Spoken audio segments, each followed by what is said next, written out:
नमस्कार, मी तुषार भद्रे. भूमिशिल्प डिजिटलच्या मतदार चावडीवरून आपल्या सर्वांचं मनापासून मी स्वागत करतो. कालच आपण आदरणीय कैलासवासी अजितदादा पवार तर यांना एक श्रद्धांजली म्हणून आणि एकूणच त्या निमित्तानं संपूर्ण जिल्ह्यामध्ये आणि महाराष्ट्रामध्ये पण आपल्या जिल्ह्यामध्ये त्याचे नेमके काय परिणाम होऊ शकतात किंवा काय पद्धतीनं भिरभीर अवस्था झालेली आहे सर्व कार्यकर्त्यांची, किंवा अगदी आज जे पंचायत समिती आणि जिल्हा परिषदेला जे लोक घड्याळाच्या चिन्हावरती उभे आहेत तर त्यांची काय नेमकी अवस्था झालेली आहे, तर हे सगळं आपण त्याविषयी आपण एक भाष्य केलेलं होतं. आता आपल्याला माहिती आहे की निवडणूक निर्णय अधिकारी किंवा महाराष्ट्र लेवलला 2 दिवस निवडणुका पुढं गेलेल्या आहेत. त्याच्यामुळं मागचे दुखवट्याचे 2-3 दिवस जे होते शासकीय, तर ते त्यांनी अशा पद्धतीनं भरून काढण्याचा प्रयत्न केलेला आहे. पण तरीसुद्धा आज आपल्याला असं दिसतं की जिल्हा परिषद असेल किंवा पंचायत समिती असेल, त्याच्यामधले जे काही राष्ट्रवादी काँग्रेस पार्टी अजित पवार या गटाचे किंवा त्या पक्षाचे घड्याळ चिन्हावर जे निवडणूक लढवत आहेत, तर त्यांच्यामध्ये अजूनही एक मोठ्या प्रमाणामध्ये संभ्रमित अशी अवस्था आहे किंवा सुन्न अवस्था अजूनही आहे. ज्याला असं म्हणतो की आम्ही ज्यांच्यासाठी करत होतो, जे आमचे नेते होते, आमच्या पाठीशी खंबीरपणे तो माणूस होता, आता तोच राहिला नाही तर काय होणार आपलं. तर याही अजून त्या ट्रॉम्यामध्ये हे मोठ्या प्रमाणामध्ये बरेच आपल्याला उमेदवार आणि काही नेते मंडळीसुद्धा आणि कार्यकर्तेसुद्धा आहेत. आणि ते अगदी साहजिक आहे, असं होणं अगदी साहजिक. आणि इतकं अनएक्सपेक्टेडली हे सगळं घडलेलं आहे. म्हणजे आपण म्हणतो ना की ध्यानीमनी आपल्याला काही नसताना अशा पद्धतीनं एखादा आघात झाला नियतीचा, तर मग काय अवस्था होती, तर ती आपण सगळे अनुभवत आहोत. आणि विशेष करून नॅशनलिस्ट काँग्रेस पार्टी किंवा ज्याला आपण राष्ट्रवादी काँग्रेस पार्टी घड्याळ चिन्हावरती लढवणारे आणि सगळी माणसं ही त्या ट्रॉम्यामध्ये अजूनही आहेत. पण आता मी जसं मागच्या एपिसोडला म्हटलं होतं की आता त्या सगळ्या गोष्टी बाजूला ठेवल्या पाहिजेत. त्याचं कारण असं आहे की आता संपूर्णपणे महाराष्ट्राच्या मंत्रिमंडळामध्ये सुद्धा काही बदल आता होत आहेत. कारण अजितदादांच्याकडची जी खाती आहेत ती पुन्हा राष्ट्रवादी काँग्रेसकडेच मिळावीत म्हणून तटकरे असतील किंवा आपले प्रफुल्ल पटेल असतील, छगन भुजबळ असतील, तर यांनी लगेच तातडीनं म्हणजे एका बाजूनं सावडण्याचा विधी चालू असताना त्या बाजूनं तिकडं मात्र ती चर्चा चालू होती मुख्यमंत्र्यांच्या बरोबर. अर्थात त्याच्यावरती सुद्धा खूप मोठ्या प्रमाणामध्ये ट्रोलिंग झालं की अजूनही अजितदादांची राखसुद्धा थंड झालेली नाही आहे, पण लगेच यांना सत्तेचं पडलेलं आहे किंवा खुर्चीचं पडलेलं आहे. पण गंमत अशी आहे की ज्या वेळेला आपण राजकारण म्हणतो त्यावेळेला निश्चितपणानं काही गोष्टी ह्या वेळेत किंवा इतर काही कटकारस्थानं व्हायच्या आधीच त्या सगळ्या गोष्टी व्हायला आवश्यक असतात त्या. तर त्याच्यामुळे ह्याच्यामध्ये काही तो इमोशनल मुद्दा आणायचं काही कारण नाही आहे. दुसरी गोष्ट अशी की बाबा NCP आता दोन्ही एक होणार होत्या ठरलं होतं. 8 तारीख ठरलेली होती आणि मग त्यावेळेला वगैरे त्यातल्या कायदेशीर गोष्टी होत्या त्याच्यावरही चर्चा झालेली होती. अजितदादांची शेवटची इच्छा होती की त्या दोन्ही राष्ट्रवादी काँग्रेस जे आता शरद पवार गट आणि अजितदादांचे राष्ट्रवादी पुन्हा एकत्र यावेत वगैरे वगैरे.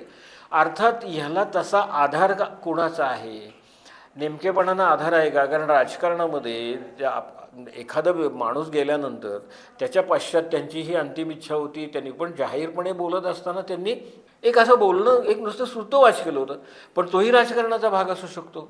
किंवा जे काही उरले सुरली जी मंडळी आहेत की बाबा जे तुतारीच्या बाजूनं असणारी मंडळी आहेत, तर त्यांनाही बरोबर घेण्यासाठी म्हणूनच सुद्धा ते भाष्य असू शकतं. कारण जिल्हा परिषद पंचायत समितीच्या निवडणुका सुद्धा खूप महत्त्वाच्या आहेत. आता आपल्या जिल्ह्याचा जर विचार केला तर तुतारी आपल्याला फार कमी दिसते आहे. हाताचा पंच्याबद्दल मी काल बोललेलो होतो, अजूनही त्याचा नेमका आकडा मी आपल्याला सांगणारच आहे निश्चितपणानं. तर त्याच्यामुळं आणि दुसरी गोष्ट अशी आहे की आदरणीय पवारसाहेबांना बाजूला ठेवलं, सुप्रियाताईंना काही विचारलं नाही किंवा कुटुंबाला विचारलं नाही.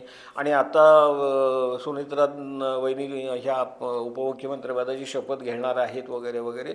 आणि हे काही बरोबर नाही. किंवा पवारसाहेबांनी सुद्धा एक पत्रकार परिषद घेऊन सांगितलं की ह्याच्याविषयी मला काहीही माहिती नाही. आणि त्यांनी स्वच्छ सांगितलं की त्यांचे नेते पटेल किंवा तटकरे आहेत तर त्यांनी निर्णय घ्यायचा आहे. म्हणजे त्यांनी स्पष्टपणे हे असं ज्या वेळेला बोलतात त्यावेळेला की सगळे पुन्हा एकत्र यायचे होते, ह्याच्याबद्दल कुठपर्यंत ती चर्चा गेली होती तर हे आपण निश्चितपणानं सांगू शकत नाही. कारण जर पवारसाहेबांची चर्चा झाली असेल तर पवारसाहेबांनी त्यांच्या पत्रकार परिषदेमध्ये त्याचा सूतोवाच केला असतं. परंतु मला माहीत नाही किंवा चर्चा चालू असतील तर त्या जयंत पाटील असतील म्हणा किंवा सुप्रियाताई सुळे असतील त्यांच्या पातळीवर चर्चा झाल्या असतील असंच त्यांनी हे केलं. पण तरीसुद्धा चर्चा चालू राहतील, अजूनही वेळ गेलेली नाही असंही त्यांनी म्हटलेलं आहे. आणि पवारसाहेबांचं आपल्याला माहिती आहे, संपूर्ण महाराष्ट्राला माहिती आहे, देशाला माहिती आहे की त्यांचं एक एक विधान जे असतं त्या विधानामध्ये गर्भित अर्थ खूप असतात. आणि मग जे काही अनुभवी पत्रकार असतील म्हणा किंवा अनुभवी जे राजकारणी मंडळी असतील तर ते नेमकेपणाने त्याचा कसा अर्थ आहे, काय त्यांना म्हणायचं आहे, तर ह्याचा एक अंदाज बांधू शकतात. तर त्याच्यामुळं पवारसाहेबांच्या पत्रकार परिषदेमधनं आलेले 2-3 मुद्दे पुन्हा असेच गर्भित आहेत. नेमकेपणानं त्याच्यामध्ये त्याचं भाष्य करून ॲनालिसिस करायचं म्हटलं तर आपल्याला स्वतंत्र एपिसोड निश्चितपणानं करायला लागेल. कारण मला ह्या वेळेला एक असा प्रसंग आठवतो की ज्या वेळेला पुलोदचं सरकार होतं आणि त्याच्यानंतर इंदिरा गांधी आणि पुलोद वगैरे वगैरे तो सगळा 80च्या दशकातला जो काही सगळा संघर्ष झालेला होता आणि पुन्हा इथं काँग्रेसचं राज्य जेव्हा आलं त्यावेळेला पुलोदमध्ये म्हणजे एस काँग्रेस हात बाजूला पक्ष पडला आणि शरद पवार त्याच्या अर्थात अध्यक्ष होते. नंतर आपल्याला माहिती आहे की बाबा म्हणजे इंदिरा गांधींची हत्या, राजीव गांधींची हत्या असा तो सगळा माहोल होता. त्यावेळेला त्यांच्याबरोबर आपल्या जिल्ह्यातले म्हणजे असं पवारसाहेबांनी एका ठिकाणी सांगितलं की बाबा मी परदेशामध्ये होतो आणि मी परत आलो त्यावेळेला 65पैकी 56 माणसं मला सोडून गेली होती जे काय होतं ते. तर त्यावेळेला ज्यावेळेला एक मिटिंग झालेली होती म्हणजे हा किस्सा मला आदरणीय कैलासवासी शंकरराव जगताप जे आपल्या विधानसभेचे सभापती म्हणून त्यांनी अनेक वर्ष काम केलं आणि यशवंतराव चव्हाणांच्या मुशीतून घडलेला सुसंस्कृत राजकारणी, अत्यंत हुशार राजकारणी, अत्यंत ज्याला आपण सुशिक्षित म्हणजे उच्च शिक्षित असा राजकारणी असं एक शंकरराव अण्णांचं ते व्यक्तिमत्व होतं.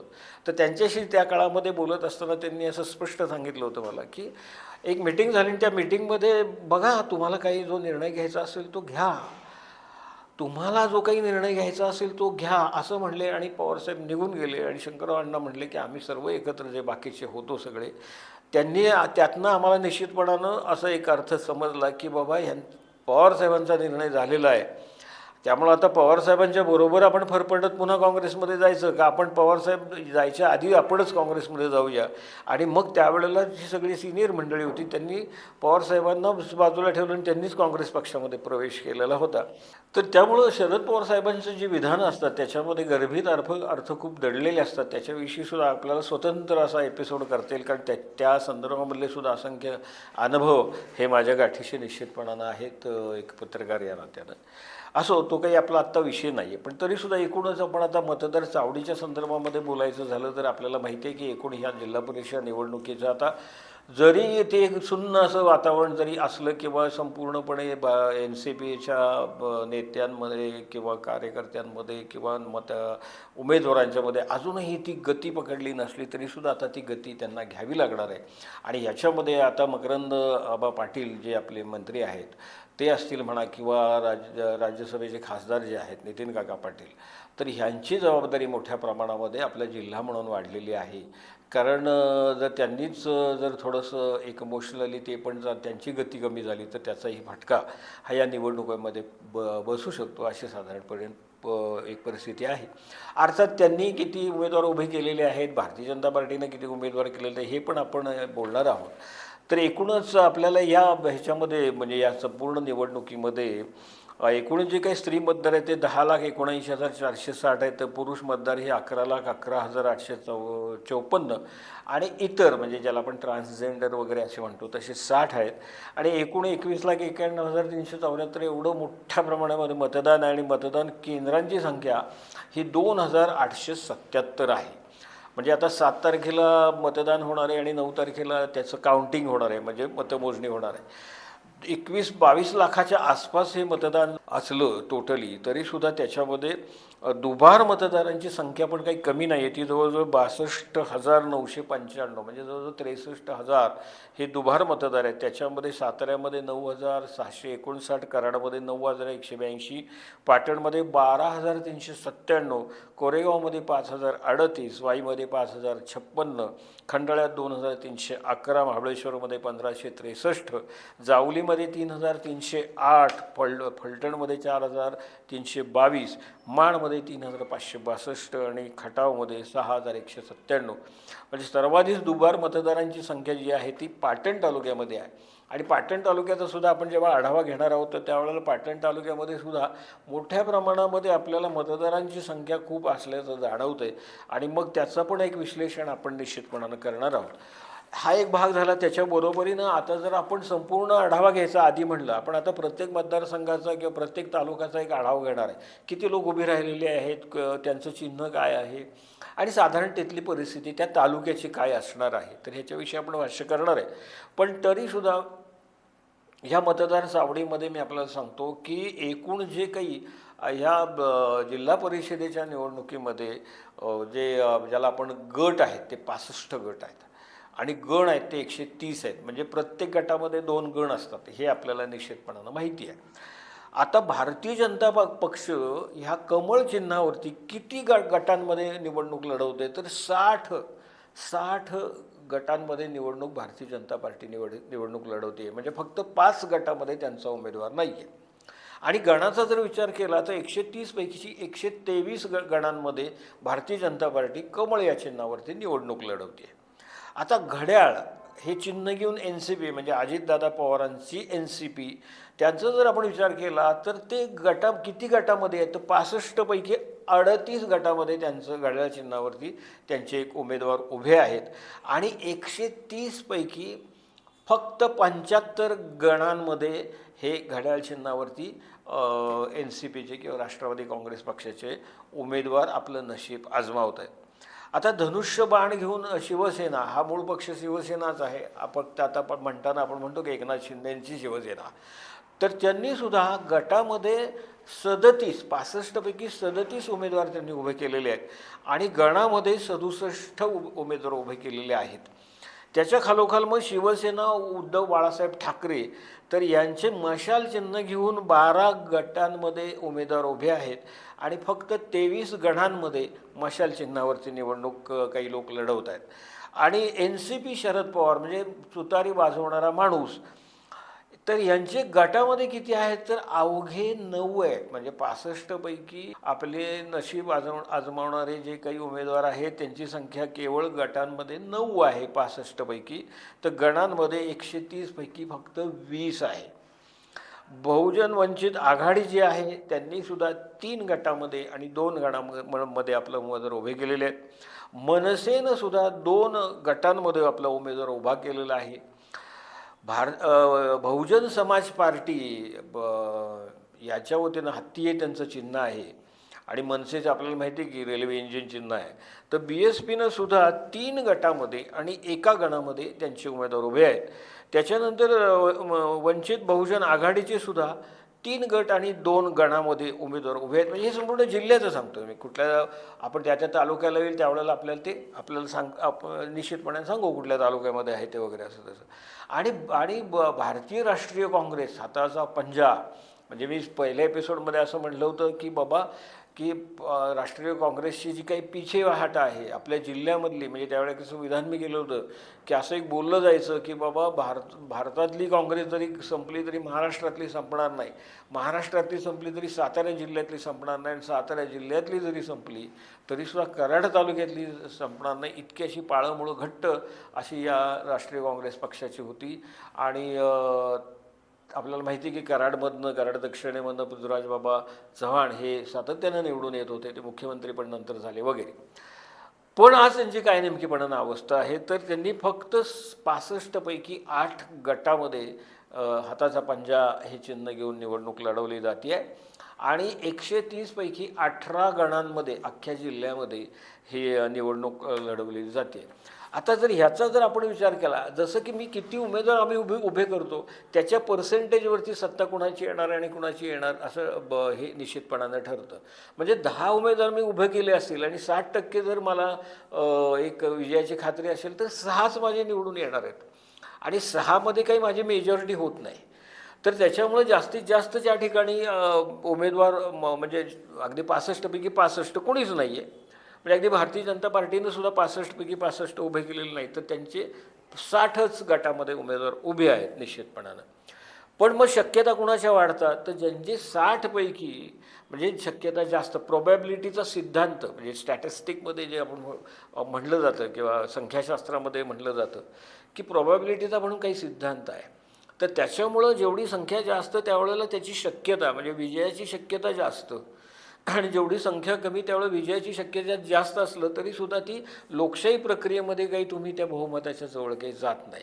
तर त्याच्यामुळं भारतीय जनता पार्टीनं हे 60 आणि 123 म्हणजे गणामध्ये 130पैकी 123 आणि 60 म्हणजे जवळजवळ 92% आणि 95% एवढे उमेदवार संख्येच्या तुलनेनं आपण विचार केला, स्टॅटिस्टिक त्याच्यामधलं बघितलं तर तेवढे उभे केलेले आहेत. म्हणजे समजा NCP घड्याळ चिन्हावरती 38 उमेदवार उभे असतील तर 38च्या 38 विजयी होतील का? तर कुठल्याच निवडणुकीमध्ये होत नाही. आता 65 पैकी ज्यांचे 33 उमेदवार किंवा 33 गटामध्ये जे उमेदवार विजयी होणार आहेत त्यांचे तिथं जिल्हा परिषद अध्यक्ष त्यांचा पक्षाचा बसणार आहे. आता 38 पैकी किंवा 37 पैकी म्हणजे शिवसेनेच्या 37 आहेत एकनाथ शिंदे साहेबांच्या आणि अजित पवारदादांच्या NCPच्या 38 आहेत. आता 100% त्यांना अशी मिळण्याची शक्यता कोणीच नाही असा अंदाज देऊ शकत.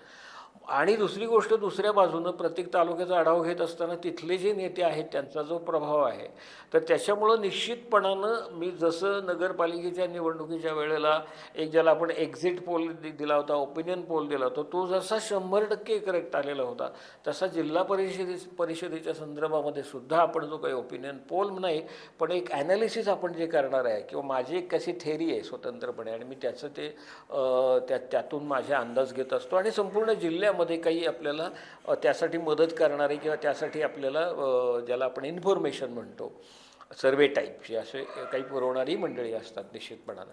तर तो पण मी आपल्याला देणार आहे आणि तो मी 100% सांगतो की तो पण 100% करेक्ट येणार आहे. एवढे मी गॅरंटी देतो कारण तो एक अभ्यासाचा विषय आहे की तो फक्त काही अशा मोठेपणाचा असा काही विषय नाही आहे त्याच्यामध्ये.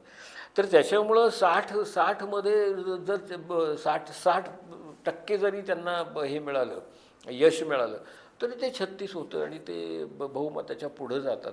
आणि तेच जर 38 पैकी 60 मिळालं तर 3 सग 18 ना 8 सग 48, 18 22 पण होत नाहीत ते धड म्हणजे 20-21 पर्यंत राहतं.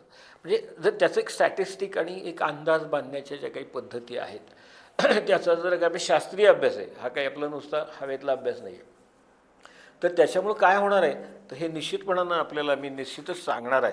तर त्याच्यामुळं आपण आता प्रत्येक तालुक्याचा असा एक विचार करणार आहोत की प्रत्येक तालुक्यामध्ये तर आपण आता हा एपिसोड संपवत असताना छोट्या म्हणजे अत्यंत कमी म्हणजे फक्त 3 गट आणि 6 गण आहेत असा जावली तालुका आपला आहे. आता ज्यावेळेला आपण आमदारकीची निवडणूक बघतो त्यावेळेला जावली काही भाग हा ह्याच्यामध्ये त्यातला पण थोडासा भाग जातो वाईमध्ये पण बाकीचा सगळा जावली राहतो साताऱ्यामध्ये. सातारा तालुक्याचा काही भाग जो आहे तो जातो कराड उत्तरेमध्ये हे आमदारकीच्या निवडणुकीला. पण ह्या निवडणुकीमध्ये मात्र तो तालुका म्हणजे महाबळेश्वर तालुका वेगळा, जावली तालुका वेगळा, सातारा तालुका वेगळा असं ते त्याचं एक किंवा खंडाळा तालुका वेगळा, वाई तालुका वेगळा, महाबळेश्वर तालुका वेगळा असं त्याचं बायफर्केशन होत असतं. आमदारकीच्या वेळेला मात्र त्याचं गणित वेगळं असतं निश्चितपणानं. तर ह्या एपिसोडमध्ये आपण जावली तालुक्यामध्ये नेमकी काय परिस्थिती आहे किंवा काय प्रकार आहे तर जावलीमध्ये एकूण जे मतदार आहेत म्हणजे जावली जिल्हा परिषद मतदारसंघामध्ये गट किती आहेत तर 3 आहेत आणि गण अर्थातच दुप्पट म्हणजे 6 आहेत.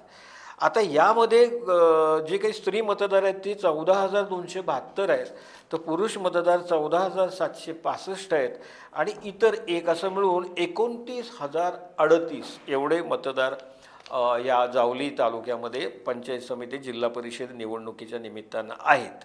आता त्याच्यामध्ये भाजप 3 गटामध्ये उभा आहे आणि 6 गणामध्ये उभा आहे. शिवसेना धनुष्यबाण 2 गट आणि 2 गणामध्ये उभा आहे. राष्ट्रवादी काँग्रेस शरद पवार तुतारी घेऊन 1 गटामध्ये आणि 4 गणांमध्ये उभी आहे. तर मशाल म्हणजे शिवसेना उद्धव बाळासाहेब ठाकरे फक्त 1 गणामध्ये उभा आहे आणि अपक्ष हे 3 गणामध्ये 3 आहे आपले हे 3 गटामध्ये 3 आहेत आणि 6 गणांपैकी 3 गणामध्ये आहे. तर अशी साधारण एक परिस्थिती आहे. म्हणजे इथं सुद्धा आता जावलीचा जर आपण विचार केला तर जावलीची गंमत अशी आहे की जावलीमध्ये एक शिवसेनेचा प्रभाव असणारे लोक आहेत निश्चितपणानं. कारण त्यात मुंबईत जे काही नोकरी करतात किंवा कामानिमित्त मुंबईत असणारी मंडळी आणि त्यांचा शिवसेनेशी असणारा संपर्क आणि मग ते शिवसेनेचे उमेदवार होणे. आणि आपल्याला माहिती आहे की सदाभाऊ सपकाळ एकेकाळी 95 साली त्या ठिकाणी आमदार म्हणून निवडून आले होते शिवसेनेच्या तिकिटावरती.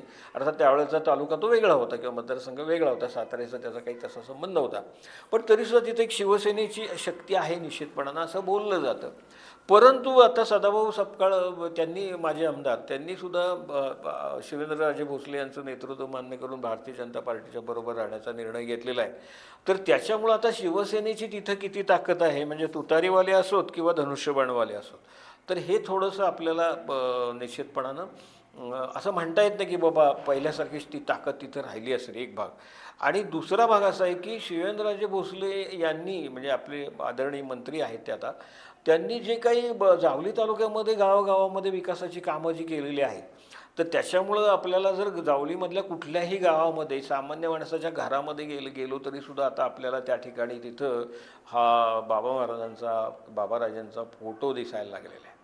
किंवा जावलीमधल्या तरुणांच्या सुद्धा स्टेटसवरती म्हणा किंवा त्यांच्या ह्याच्यामध्ये सुद्धा बाबा महाराजांच्या बरोबरचे फोटो आपल्याला दिसायला लागले. त्यामुळं जावली आता हे 100% जवळ 90% म्हणूया आपण, 100% कुठंच नसतं, 10-20%, 10-15% इकडे तिकडे असतातच, कारण सगळेच काही बरोबर असतील अशातला भाग नाही. पण तरीसुद्धा बाबांचं नेतृत्व मात्र तिथं हे मोठ्या प्रमाणामध्ये मानणारा असा मतदार तो सगळा असल्या कारणामुळं मला असं वाटतं की जावलीमध्ये जे काही निकाल असतील ना, ते मला असं वाटतं की बऱ्याचदा स्वीप करणारे असतील किंवा एखादा इकडं तिकडं होईल, पण तरीसुद्धा 100% यश मिळण्याच्या शक्यता ह्या जावलीमध्ये दिसतात आपल्याला. आता जावलीमध्ये जो काही 36 नंबरचा म्हसवे हा जो गट आहे, त्याच्यामध्ये संदीप सर्जेराव पवार हे धनुष्यबाण ह्या चिन्हावरती उभे आहेत. तर वसंतराव ज्ञानदेव मानकुमरे हे कमळ चिन्हावरती उभे आहेत. आणि मानकुमरे यांच्याविषयी तर संपूर्ण जिल्ह्यामध्ये चर्चा असते, सातत्यानं असते. एक धडाडीचे कार्यकर्ते आहेत, जिल्हा परिषदेचे माजी उपाध्यक्ष आहेत, त्याबरोबरीनं जे शिवसेनेमध्ये होते त्यावेळेला त्यांनी खासदारकीला मोठ्या प्रमाणामध्ये मतदान घेतलेलं होतं. आणि त्यांचं एक नाही म्हटलं तरीसुद्धा त्यांचा पण एक ज्याला आपण जनसंपर्क किंवा जनादेश किंवा त्यांच्या मागं जनता असणं, तर हा एक निश्चितपणानं एक त्यांची जमेची बाजू निश्चित राहिलेली आहे. तर त्याच्यामुळे आणि संतोष दिनकर शिराळे हे अपक्ष म्हणून हेलिकॉप्टर ह्या चिन्हावरती तिथं उभे आहेत.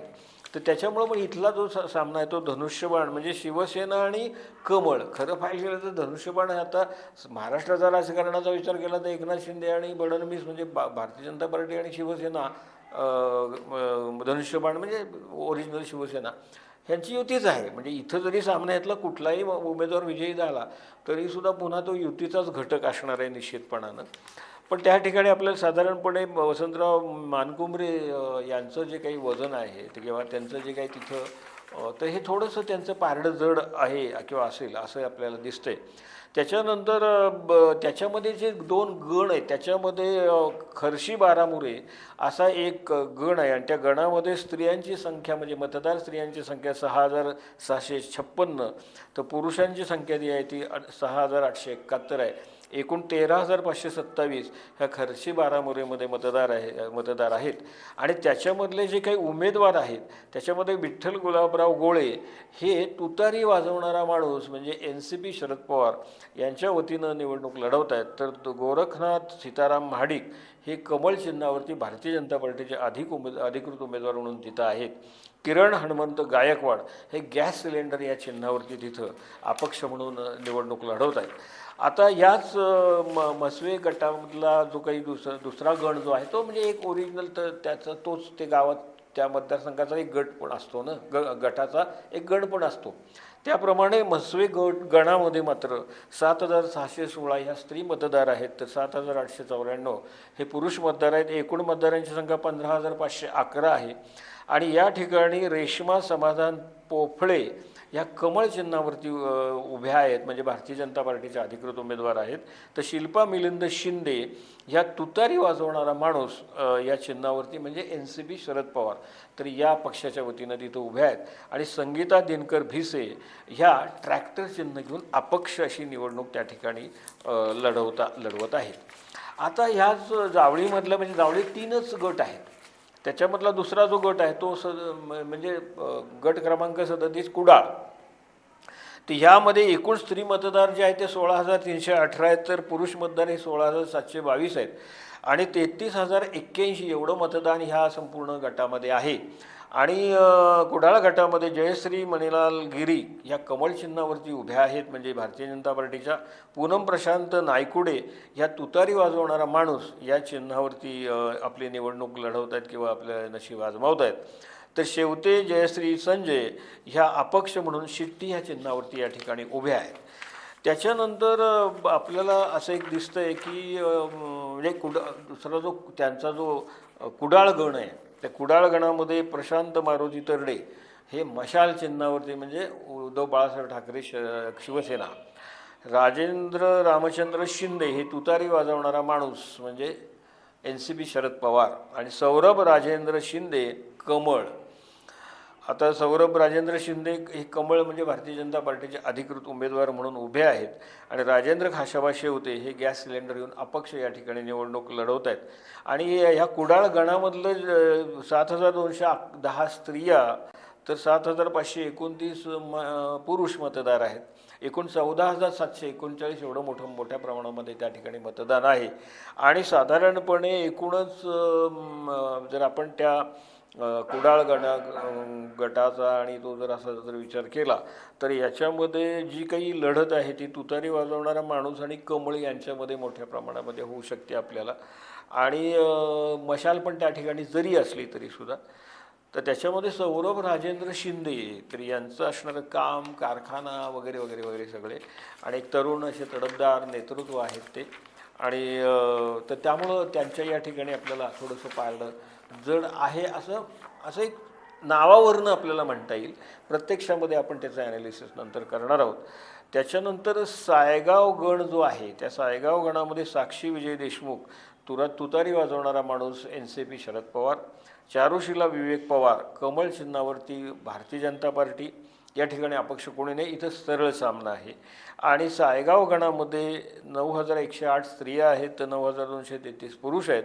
18,342 एवढं या ठिकाणचं मतदान आहे. त्याच्यानंतर कुसुंबी नावाचा जो गट आहे त्या कुसुंबी नावाच्या गटाचा जर एकूण मतदारांची संख्या पाहिली तर स्त्री मतदार 14,983 आहेत तर पुरुष मतदार 14,895 आहेत. म्हणजे इथं स्त्रियांचं मतदारांची संख्या जास्त आहे, थोडीशी जास्त आहे पण जास्त आहे. एकूण 29,878 एवढं मतदान आहे. आणि या गटामध्ये धनुष्यबाण आणि कमळ यांच्यामध्ये एक सरळ सामना आहे आणि तिथे एक अपक्ष पण उमेदवार आहेत. त्याच्यामध्ये कविता एकनाथ ओंबळे या धनुष्यबाण चिन्हावरती उभ्या आहेत. तर रांजणे अर्चना ज्ञानदेव हे या कमळ या चिन्हावरून अधिकृत भारतीय जनता पार्टीच्या म्हणून उमेदवार आहेत. आणि कल्पना गणपत पार्टे ह्या ॲटो रिक्षा हे चिन्ह घेऊन अपक्ष आपली निवडणूक त्या ठिकाणी लढत आहेत किंवा हे करतात. म्हणजे इथला सुद्धा सामना आहे तो धनुष्यबाण आणि कमळ, म्हणजे एकनाथ शिंदे वर्सेस फडणवीस असा आपण हा सामना आहे असं म्हणूया. इथं काय आपल्याला एक दुसरं दिसतंय आपल्याला की जावळीमध्ये घड्याळ अजिबात नाही आहे निश्चितपणे. त्याच्यानंतर याच जो काही हा आपला कुसुंबी हा जो गट आहे त्याच्यामधला आंबेघर तर्फ मेढा हा एक गण आहे. आणि त्या गणाची मधले स्त्रियांची मतदारांची संख्या 7,399 तर पुरुष मतदारांची संख्या 7,479. एकूण 14,878 मतदार आहेत. आणि या ठिकाणी सुद्धा ह्या गणामध्ये म्हणजे आंबेघर तर्फ मेढा या गणामध्ये हे सरळ सामना आहे. आणि तो सुद्धा धनुष्यबाळ वर्सेस कमळ असाच तो सामना आहे. त्याच्यामध्ये आतिश संतोष कदम हे धनुष्यबाण हे चिन्ह घेऊन उभे आहेत तर विजय बाबाजी सपकाळ हे कमळ हे चिन्ह घेऊन उभे आहेत. तर त्याच्यामुळे इथला जो काही सामना आहे तो सरळ सामना आहे, म्हणजे ज्याला आपण एकास एक असा सामना आहे. मी पुन्हा सांगतो बाण असेल काय किंवा कमळ असेल काय, तर हे युतीमधले दोन्ही म्हणजे महाराष्ट्राच्या राजकारणामधले किंवा सरकारमधले युतीचेच हे दोन घटक पक्ष निश्चितपणानं आहेत. त्याच्यानंतर कुसुंबी हा जो गण आहे तर त्या गणामध्ये चिकणे पुष्पा जगन्नाथ या कमळ चिन्हावरती निवडणूक लढवत आहेत. तर सुनीता विलास धुंदळे या धनुष्यबाण या चिन्हावरती हे निवडणूक लढवत आहेत. इथं अपक्ष कोणी नाही आहे, म्हणजे इथंसुद्धा सरळ फाईट आहे किंवा आपल्याला एकास एक असा सामना आहे. कुसुंबी या गणामधली जी काही स्त्री मतदारांची संख्या आहे ती 7,584 आहे. तर पुरुषांची जी संख्या आहे म्हणजे मतदारांची 7,416 आहे. म्हणजे इथंसुद्धा स्त्रियांची मतदार असण्याची संख्या थोडीशी जास्त आहे निश्चितपणानं. आणि बरोबर 15,000 असे मतदार या गणामध्ये आहेत. तर एकूण जर आपण पुन्हा एकदा जर आपण तर असं पाहिलं तर आपल्याला जावळीमध्ये काय दिसतं, तर एकूण 3 गट आहेत आणि 6 गण आहेत. भारतीय जनता पक्ष 3 गटामध्ये पण 3 उमेदवार आहेत आणि गणामध्ये 6 उमेदवार आहेत. त्याच्यानंतर शिवसेना धनुष्यबाण 2 गटामध्ये आहे, 2 ह्याच्यामध्ये आपल्या गणामध्ये आहे. तुतारी घेऊन एका गटामध्ये उभे आहेत आणि 4 गणामध्ये उभे आहेत. मशाल शिवसेना फक्त एका गणामध्ये उभी आहे आणि अपक्ष हे 3 गटामध्ये 3 अपक्ष आहेत आणि 6 गणापैकी 3 गणामध्ये अपक्ष उमेदवार उभे आहेत त्या ठिकाणी. मी सुरुवातीला म्हटलं तसं सदाभाऊ सपकाळे यांचा शिवेंद्रराजेंच्या बरोबर किंवा भारतीय जनता पार्टीबरोबर जाण्याचा निर्णय असेल किंवा वसंतराव मानकुमरेंसारखा एक त्या तालुक्यामधला एक मोठा असं वजनदार नाव असणारा असं कार्यकर्ता नेता मंडळी तो पण कमळाबरोबर असल्या कारणामुळं निश्चितपणानं जावळीमध्ये जो काही आहे तो जरी एकनाथ शिंदे वर्सेस फडणवीस म्हणजे कमळ विरुद्ध धनुष्यबाण असा जरी आपल्याला सामना दिसत असला तरीसुद्धा इथं मोठ्या प्रमाणामध्ये आणि शिवेंद्रराजे भोसले बाबांचं जे असणारं काम तर त्याच्यामुळं जावळीमध्ये मात्र एक ज्याला आपण म्हणतो की काहीशी एकतर्फी ही निवडणूक होईल का असं एक साधारणपणे आपल्याला दिसते. पण अर्थात तसं नसतं कारण गाव पातळीवरचे संघर्ष खूप वेगळे असतात. ते आपल्याला इथं स्टुडिओमध्ये बसून कळत नाहीत. प्रत्येक गावामध्ये 2 पार्ट्या असतात, खालची आळी वरची आळी हे त्याच्यामधले संघर्ष असतात. गाव पातळीवरती मानपान इगो असे काही मुद्दे असतात. त्याचेही परिणाम हे निश्चितपणानं होत असतात. पण तरीसुद्धा जावळी मात्र ही पूर्णपणे ज्याला आपण म्हणतो की तिथं अपेक्षित ज्या काही नेते मंडळींना अपेक्षित आहे तर तसा तिथं रिझल्ट मिळण्याची एक शक्यता आहे.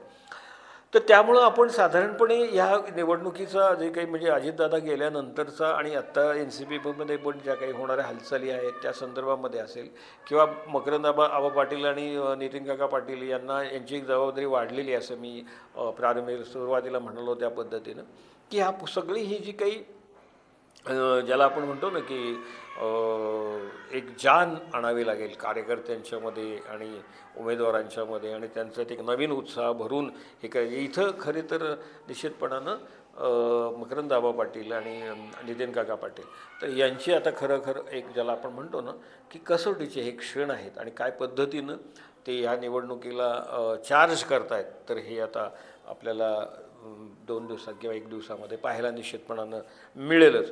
तेव्हा आत्ता तूर्त मी या ठिकाणी थांबतो आहे आणि ज्या पद्धतीनं महाराष्ट्राच्या पातळीवरती सुद्धा ज्या काही घडामोडी होतील म्हणजे अजितदादांच्या पश्चात आता जे काही झालेलं आहे तर त्याचं थोडं ॲनालिसिस करत त्याबरोबरीनं आपण संपूर्ण तालुक्यामधली नेमकी अवस्था काय आहे प्रत्येक तालुक्याचा आपण निश्चितपणाने आढावा घेणार आहोत. तूर्त इथं थांबतो. धन्यवाद.